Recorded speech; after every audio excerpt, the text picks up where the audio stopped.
Hello and welcome to another episode of Sermon Braindump. My name is Scott Dalen. I'm an ELCA pastor in Southwest Iowa, and I've sent these videos every week for a couple different reasons. The first of which is just to take my brain out of the mode of background work over the course of the week as I read and ponder and read more and do all kinds of stuff with the text and just kind of working with it and move into the process of actually writing and preparing the sermon that I'm going to preach to my congregation for the weekend. It's the first reason. The second reason, just to allow you, the viewer, have come across this video for whatever reason has brought you here today to gain some different insight into the assigned text for the week. That being said, I realized something yesterday that I just wanted to share because I think it's kind of cool.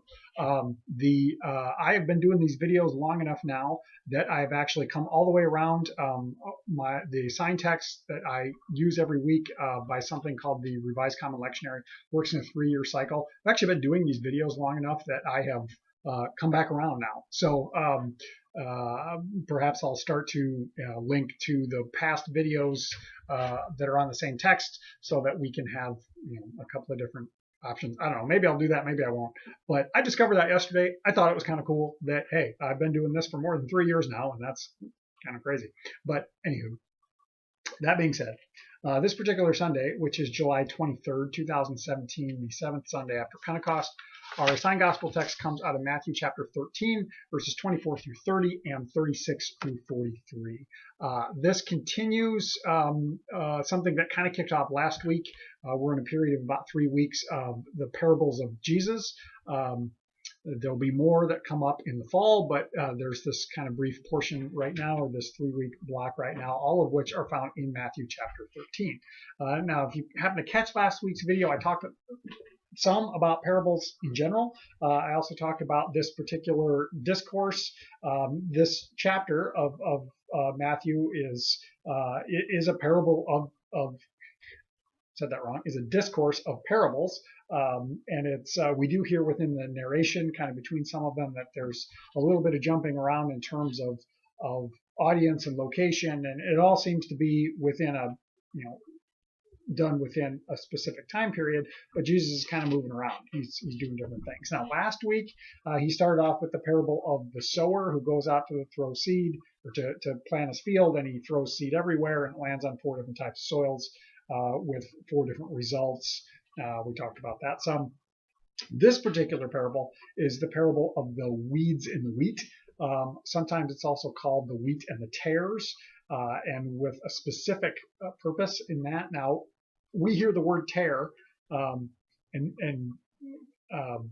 we're probably not familiar with it. I mean, maybe some of you are, and it's so cool. But a tare is a specific kind of weed, and in Jesus' day, it was one that would grow up amongst a wheat field. Wheat and weed, they sound a lot alike. It's a weed that would grow amongst the wheat, and actually, some scholars think that this particular kind of weed might have been like a mutated wheat plant, or that's where it originated from. So it looks very, very similar to a wheat plant or a wheat stalk, especially as they're growing. They're really, really hard to distinguish between the two. But then once it grows and matures, it actually produces a seed that's toxic in some cases. I don't know if it's toxic to people or what. I haven't dug that deep into it. But so a tare, which is the word that Jesus uses in the original language, is a specific kind of weed. So when we just hear weeds, at least here in my Iowa upper Midwest farming community, farming culture, way of life that I've been familiar with my entire life, being a farm kid, I think of something very specific. But when I think of the fields here in my neck of the woods, I think of corn and I think of soybeans. I don't think of wheat, because we just don't grow wheat here. In fact, I think I've seen one wheat field like in this part of the country once, and that's kind of it. So this parable, to me, there's familiarity with it, and yet there's a little bit of tension that comes with it too, of me not being super familiar with wheat fields, and yet in Jesus' day, his audience would have been quite familiar with that. One quick point that I want to highlight again, and I talked about this last week, but the importance of why Jesus uses parables and why Jesus uses these metaphors that are so well known to his audience is because we're seeing a shift here within the overarching narrative of Matthew's gospel of Jesus has found a lot of opposition as he's really been speaking out against the powers that be, and seeing that they're really not listening to him. Not that he expected them to, but now he's shifting over to those who will listen, to the lost sheep of the house of Israel, is how he talks about them at times. In fact, we saw that at the beginning of chapter 13, or maybe the end of 12, kind of right in that range. But so that's why he speaks to them in ways that are familiar to them. And one of the things that popped up last week, and it's also at the tail end of this, Jesus says, "Let those who have ears hear," or "Let those with ears listen." It's basically like, if you hear this, if this is getting in your ears, listen up, because it's important. Okay, I'm going to go ahead and jump into it now. Again, it's chapter 13, verses 24 through 30, and then 36 through 43. Similar to last week, there's the parable, and then there's some things that happen that we skip over, and then Jesus actually offers a description to the disciples of what he's talking about. So, he put before them another parable. The kingdom of heaven may be compared to someone who sowed good seed in his field. But while everyone was asleep, an enemy came and sowed weeds among the wheat and then went away. Side note, okay, weeds. There we hear it as weeds. In the Greek, that's tares, like I was talking about. So when the plants came up and bore grain, then the weeds appeared as well. And the slaves of the householder came and said to him, "Master, did you not sow good seed in your field? Where then did these weeds come from?" He answered, "An enemy has done this." The slaves said to him, "Then do you want us to go and gather them?"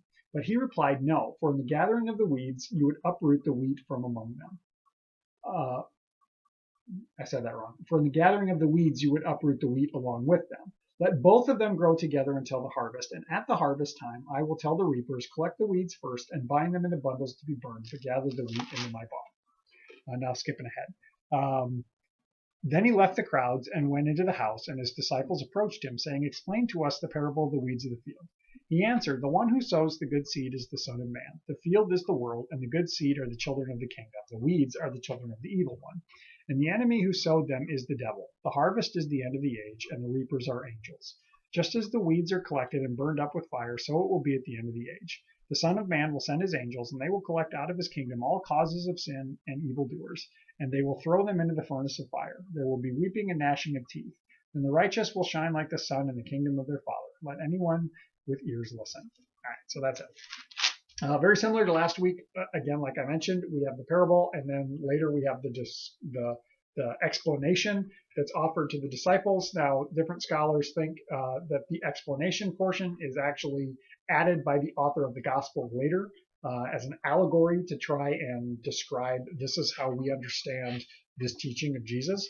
I won't tell you one way or the other if that's the case or not, but we do see that Jesus has a relationship with his disciples where he wants them to understand. He knows that post his ministry and post his death and resurrection and ascension, that they will be leading this movement. They will be leading this new church, this new body of Christ in the world. And so he wants them to understand it, even though so much of this can't really be understood until after the fact. But okay, so that being said, what's going on? So we've got this parable, and it's an interesting thing. And now I'm going to go back to the wheat field again, because we hear it's wheat and what's going on. Now, again, in my farming background, or what background I have as being the son of a farmer, I'm familiar with cornfields. I'm familiar with soybean fields, but they're planted in rows. Now, granted, some of those rows, especially the beans, get very close together, but there is still space between the plants. Yes, there may be plant in a row, but then you've got a space and another row. Wheat fields are different. Wheat is a grain, which means it's a grass. Horticulture degree, by the way, so is corn, but that's beside the point. But so think of a wheat field like a lawn, like your grass in your lawn. It's the plants are all right next to each other. There are no rows. It covers everything. They're rooted together. The roots are all below the ground, and this is why when you cut sod, you cut it off, and they're still bunched together. They're held together just by the close proximity of the plant, or of the many plants. And so when we hear that there's weeds in there, and the slaves come up and be like, "Well, do you want us to pull them?" What would happen if you pulled them? A, if you could identify it, because remember, tare looks very much like wheat. If you can identify it, and you pull it out, the roots are all entangled with all the other ones around it. So you're not going to get just that one stem, that one weed. You're going to get the entire, you're going to get a clump. You might get 15, 20, maybe more wheat shoots pulled out as well. And Jesus says no to that, or the master in the parable says no. Some different thoughts about that first off, it's who's to say what's a weed and what isn't? Especially in this, and keep in mind, Jesus' hearers would know that right away, that there's this weed that is hard to identify because it looks exactly like the other one as they're growing, and it's only once the fruit is produced that you can tell that it was a weed. So they would hear that. So who's to say it's a weed? They say, "Do you want us to go pull them?" And the master's like, "No, don't." And here's why. So even if you can somehow manage to identify that it's a weed, that it's bad, in killing that and removing that, you are going to harm some of the good. So what he seems to be saying there, and he talks in the explanation that it's children of that hear the good news and those who believe it, and then children of the evil one, whatever that means. That in the trying to destroy or remove that which is bad, we're going to harm that which is also good. And we wouldn't think twice about that. I have a garden. My window is right here. Across the parking lot, which is right outside my window, is my house where I live. And I have a garden in the backyard, and because I'm a plant guy. But I've been out there weeding all summer long. That weeds come up and I see them and I don't want them in there, so I pull them out. I don't hesitate. And at times, you might end up pulling some of the crop, some of the whatever you planted in there. And I don't really care too much because I think, well, there's other ones in there, not a big deal. God will not do that. God will not risk one good life, whatever we want to say that. Now, if you want to say that's an individual person, okay, that's one interpretation. If you want to say that's the good, that which is good within an individual, as opposed to that which is harmful or evil or rebellious or bad or sinful or et cetera, within the same individual, within the same life, those are both, I think, perfectly good interpretations, good ways to understand this. God will not risk that which is good about the life to remove that which is bad about the life while life is still happening.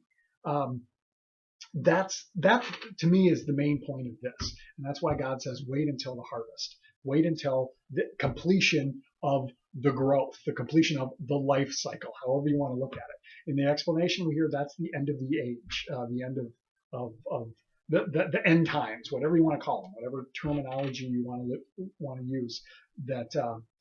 And the slaves aren't part of the harvest. Those who come and first accuse, and that's a side note that I'm going to get into in a moment. Those who first come and accuse the master, like, hey, you did it wrong, but yet do you want us to clean up after you? Do you want us to do our job to care for the field?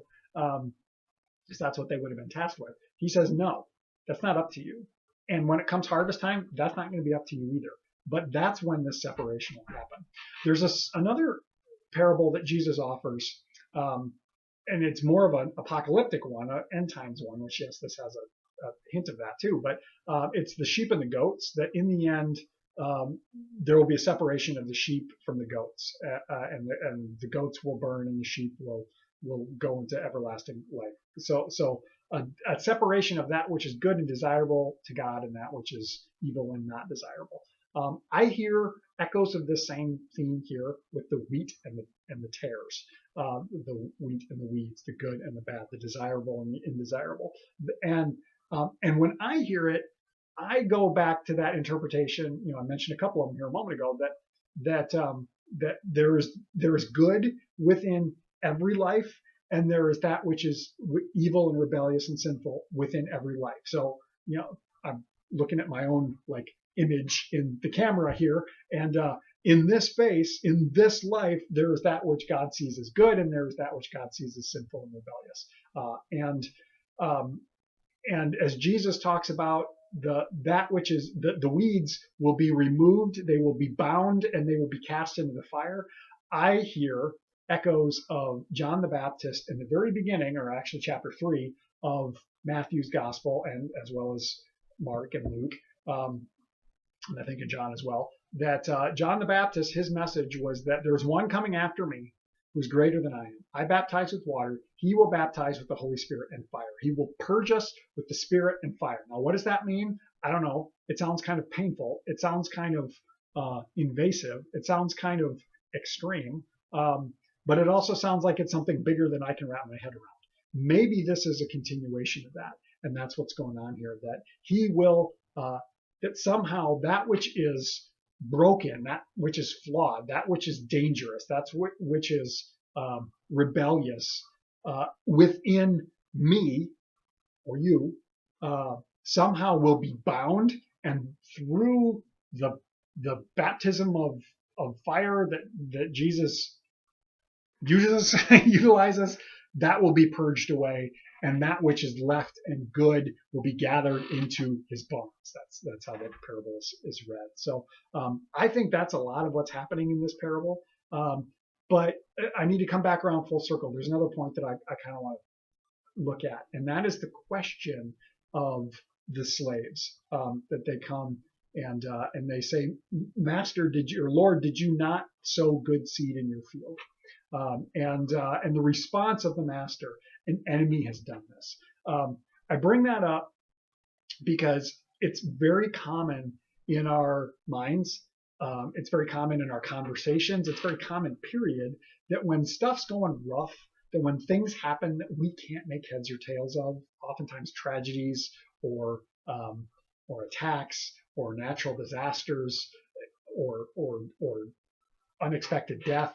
There's a lot of different examples. When those things are happening, a lot of times we ask God, why did you do this? Why did you allow this? Why did this happen? And that's who we point those questions to. Now, side note, I don't think that's bad that we do that. I think that's perfectly good that we can ask God those questions, but we need to remember it's more a question, or perhaps it should be a question of God, why has this happened? And I can't make heads or tails of it, as opposed to God, why did you do this? I don't buy that. And Jesus makes that here in the parable. The master says, an enemy has done this, that there are forces at work in our world, whatever you want to call them, whatever label you want to put on them. There are forces of evil at work in our world. There are things that are broken. There are things that are actively working against the work that God is up to in the world. And he calls it an enemy here. And the enemy is the one who sowed the seed. The enemy is the one who perhaps made this happen, or sowed the seed that allowed it to happen. However you want to look at it. And yes, there's all kinds of interpretation out there, and that's okay.